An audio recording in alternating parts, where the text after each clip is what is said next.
sekarang itu, jadi maghrib, hanya khusus maghrib ketika bulan Ramadan, itu bukan orang yang azan, tapi kaset. Paham ya? Ini namanya rekaman.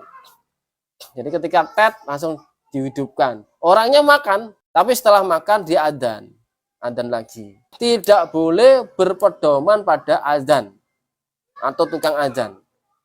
Kemarin apa? Waktu maghrib, kalau kita keluar rumah, yang sebelah timur sudah gelap. Yang sebelah barat sudah terlihat mega merah. Sudah praktek belum kemarin? Belum. Nah, coba dipraktekkan ya. Ada orang azan, kamu keluar, jangan makan dulu. Kamu keluar, pastikan yang sebelah barat ada mega merahnya. Kemudian yang sebelah timur sudah gelap. Kalau belum, ditunggu 5 menit sampai 10 menit. Kalau sudah keluar mega merah, baru kamu makan. Nah, itu baru kamu dapat kesunahan menyegerakan buka. Ya, walaupun yang lain sudah azan sudah lama. Nah, tidak boleh mengikuti azan, tidak boleh. Paham ya? Seperti itu. Karena kita, tukang azannya tadi tidak melihat itu. Dia hanya melihat waktu, jam. Padahal waktu yang sesungguhnya adalah melihat lokasi sebenarnya. Paham ya? Nah, jadi dipraktekkan. Tapi kalau sudah praktek, ya sudah diperkira-kira. Berarti ketika melihat mega merah tadi, dicocokkan dengan jam. Oh, jam sekian. Karena waktu puasa dimulai sejak terbitnya fajar hingga terbenamnya matahari. Tahu, fajar itu ada fajar kadib, ada fajar sodik. Fajar kadib itu cahaya putih tapi mencorong ke atas. Mencorong ke atas. Itu fajar kadib, fajar yang dusta. Ya, dibuat oleh jin, oleh setan. Ya. Tapi itu juga kehendak Allah, ya, paham ya? Nah, dibuat oleh setan untuk mengelabui manusia supaya buru-buru. Untuk mengelabui manusia buru-buru sholat subuh. Kalau sholat sebelum waktunya berarti dia meninggalkan sholat. Walaupun dirinya menyangka dia sholat. Berarti orang ini meninggalkan sholat. Karena dia sholat sebelum waktunya. Dia berdosa besar. Paham ya? Dosa besarnya melebihi orang yang meninggalkan sholat, kemudian dia mengkodok. Ini maksudnya begini. Bukan berarti kita meninggalkan sholat. Bukan seperti itu. Maksudnya begini. Dosa besar itu bertingkat. Dosa besarnya sholat itu, dosa besar meninggalkan sholat itu bertingkat. Dosa besar yang paling tinggi meninggalkan sholat adalah orang yang menyangka dirinya sholat tetapi justru di luar sholat.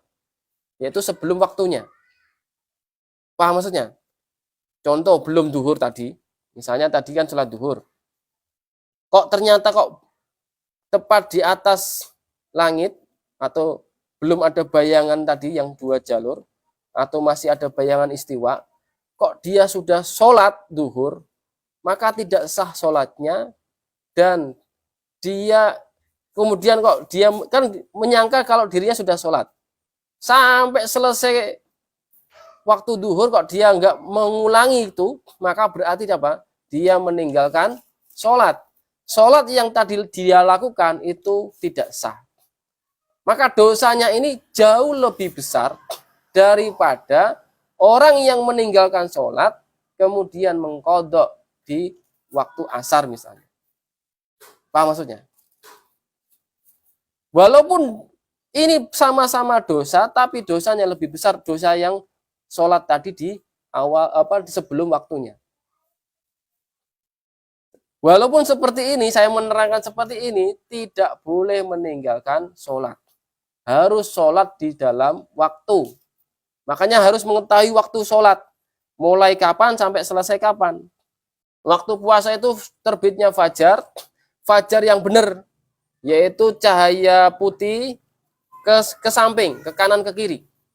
Nah, kalau bangun sahur, biasanya kan sahur. Nah, itu melihat ke sana, ke timur, itu melihat cahaya putih ke kanan, ke kiri. Sampai terbenamnya matahari, Mbak Tasya. Terbenamnya matahari itu seperti ini Mbak Tasya. Ini misalnya laut, misalnya ya, ini matahari. Maka terbenamnya matahari itu benar-benar tenggelam. Bukan separuh, bukan ada ujungnya, bukan. Kalau kok masih ada ujungnya kok sudah berbuka, maka tidak sah puasanya. Batal puasanya, dia wajib qadha. Paham ya? Maka sahnya itu apa?